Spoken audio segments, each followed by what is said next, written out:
رسول پاک صلی اللہ تعالی علیہ وسلم نے فرمایا جنت میں ایک ایسا محل ہے جس کے اندر کھڑے ہو کے دیکھیں تو باہر سے سارا کچھ نظر آتا ہے، اور محل کے باہر کھڑے ہو کے دیکھیں تو اندر کا سارا حسن دکھائی دیتا ہے۔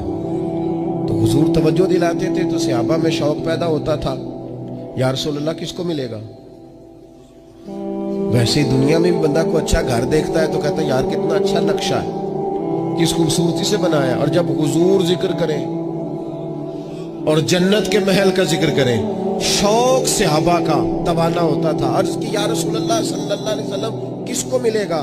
تو نبی پاک نے 4 باتیں بیان کی۔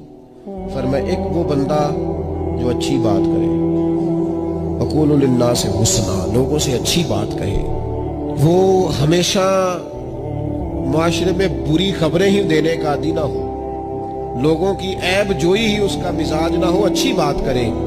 اور دوسرا رسول پاک نے فرمایا کھانا کھلائے، اہل ایمان کی دعوتیں کرے، اور تیسرا فرمایا کثرت سے روزہ رکھے، اور چوتھا فرمایا جب لوگ نیند کے مزے لے رہے ہو نا تو یہ اٹھ کر اپنے رب کی عبادت کرے۔ ساون کی کالی راتوں میں جب بوندا باندی ہوتی ہے، وہ راتوں کو اٹھ اٹھ روتے ہیں جب خلقت ساری سوتی ہے۔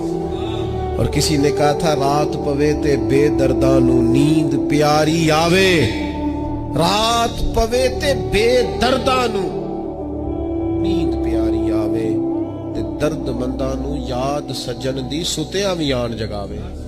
فرمایا جب لوگ خواب خرگوش میں ہوں، نیند کے مزے لے رہے ہوں، تو رب کے بندے اٹھ کے اپنے رب کو یاد کرتے۔ والذین یبیتون لربہم سجدا وقیاما، یہ 4 چیزیں جن لوگوں میں پائی جائیں حضور فرماتے انہیں وہ عالی شان محل ملے گا جس کی تعریفیں گویا خود رسول کریم نے بیان فرمائی۔